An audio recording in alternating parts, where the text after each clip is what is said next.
So yun nga po mga kaparokya, meron nga po tayong nakitang write-ups patungkol kay Mayor Vico Soto na kung saan ay tila nakikipagkumpetensya daw di umano ito sa mayor or alkalde nga po ng Maynila na si Isko Moreno. So kamakailan nga po mga kaparokya, meron nga pong produkto na inilabas ang Yorme or si Mayor Isko Moreno na gatas na kung saan ang pangalan ay Your Milk na binibigay nga po sa constituent nito sa lungsod niya po ng Maynila. Ewan ko po mga kaparokya kung nag-run through na po yung pamamahagi ng gatas mula sa pamahalang lungsod ng Maynila. Yun nga po mga kaparokya, meron nga pong write-ups ang Pasig Tayo na kung saan ay sinasabi nito na fake news ang lumabas na write-ups patungkol nga po kay Mayor Vico Soto, which is agree po tayo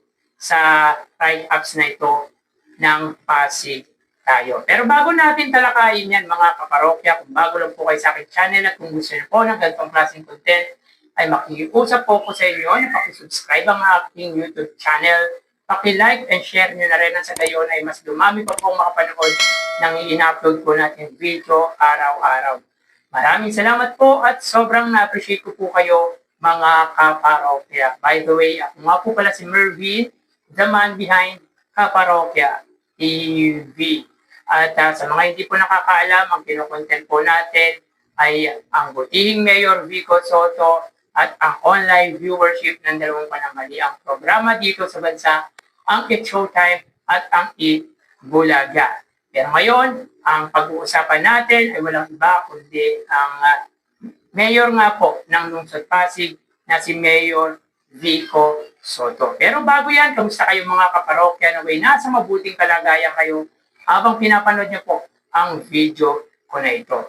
Maraming salamat at sobrang na-appreciate ko po kayo mga kaparokya. So yun nga po mga kaparokya, tila iniintriga ang butihing Mayor Vico Soto at ang alkalde nga po ng lungsod po ng Maynila na si Yorme Isko Moreno. So as of now mga kaparokya, that two gentlemen ay talaga pong gumagawa ng mabuting paggogobyerno sa kanilang lungsod. Hats off po tayo sa dalawang alkalde na ito sapagkat talagang ipinapakita po nila ang mabuting paggogobyerno sa kanilang lungsod. Lalo na po ang butihing Mayor Vico Soto. So yun nga po mga kaparokya, meron nga pong naglabas ng write-ups na kung saan ay ayaw to magpatalo ni Mayor Vico Soto kay Yorme Isko Moreno. Sabi dito mga kaparokya, hindi ako papatalo kay Mayor Isko. Kung may Your Milk, ito nga po yung gatas na provide ng lungsod ng Maynila, ng pamahalang lungsod ng Maynila para sa mga constituent nito. Sabi dito, meron naman kami sa Pasig na Vico. Vico mga kaparokya, Vico na baka. Yung gatas siguro mga kaparokya ng baka. Na-appreciate ko naman ang gustong gawin ni Mayor Isko. Pero matatalo namin ang Your Milk dahil mas malapot ang aming Vico. So, itong write-ups na to mga kaparokya ng sino man po ang nagpadala nito ay wala pong katotohanan. Imposible po mga kaparokya na magbibigay nga po ng gantong pahayag ang butihing Mayor Vico Soto. At wala po sa dugo ni Mayor Vico Soto ang makipagkompetensya sa tulad niyang public servant, lalo na yung mga gumagawa po ng kabutihan. Pwede naman pong gayahin yung mga programa, yung mga proyekto para sa ikagaganda ng kanilang lungsod. Pero ang makipagkompetensya ay wala po sa bokabularyo at wala rin po sa dugo ni Mayor Vico Soto. May kanya-kanya po silang sariling diskarte or tactics kung paano magpatakbo ng isang lalawigan. At kitang-kita naman po natin mga kaparokya kung anong uri ng paggugobyerno ang ginawa ni Yorme Isko Moreno nung unang termino nito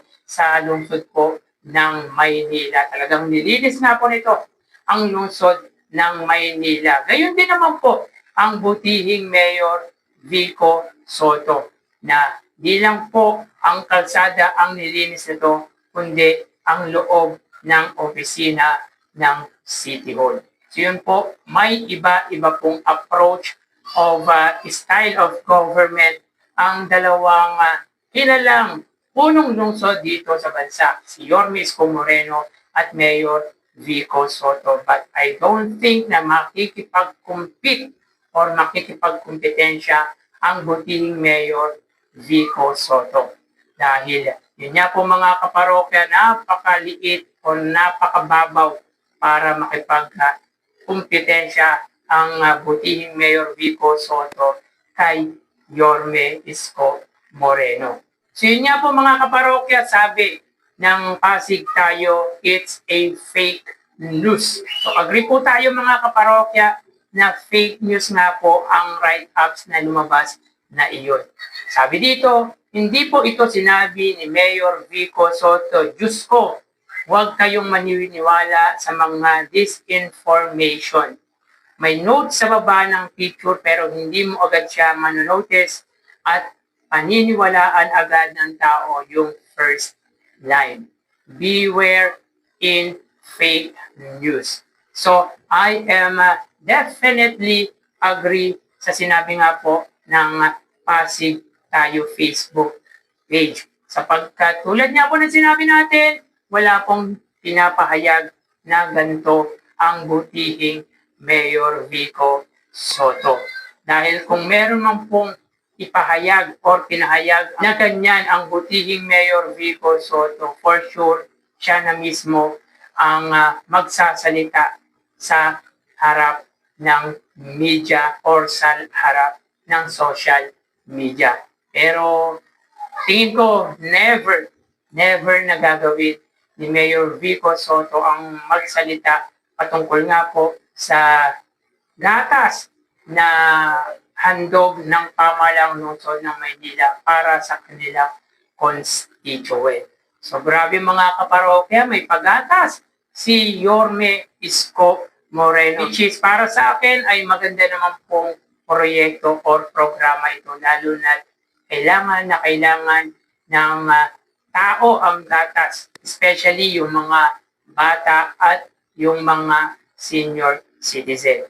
So magandang programa mga kaparokya ang gatas na ibibigay nga po ng pamahalang lungsod ng Maynila para sa kanilang constituent. Pero pwede naman pong gayahin ni Mayor Vico Soto ang ganitong uri ng programa, pero hindi po or never po siya nakikipag-competition kahit kaninong public servant. Kahit sinong politiko yan mga kaparokya, hindi po makikipag-kompetensya or makikipaglabanan ng anumang programa ang butihing Mayor Vico Soto. Again, it's a fake news tulad nga po ng sinabi ng Facebook page na Pasig Tayo. Agree po tayo na hindi po sasabihin ng butihing Mayor Vico Soto yung mga gantong uri ng pahayag.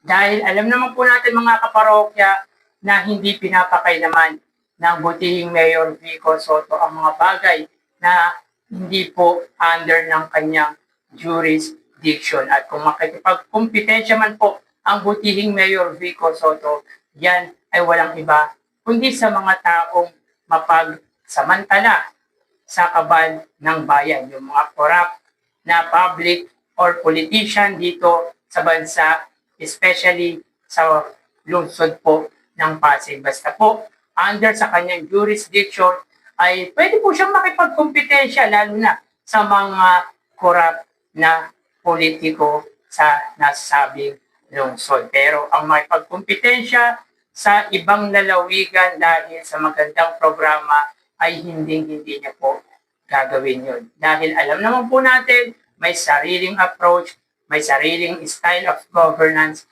ang butihing Mayor Vico Soto.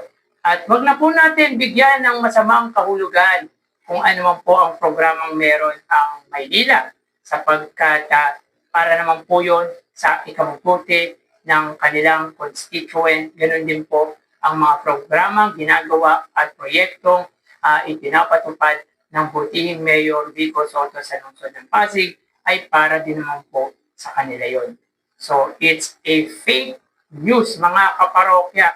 Ang maniwala dito mga kaparokya ay uto-uto sa nagpapakalat ng maling information. So ano masasabi niyo ba tungkol dito mga kaparokya? Dito na lang po tayo. Magsiingat po tayo palagi. Thank you and God bless.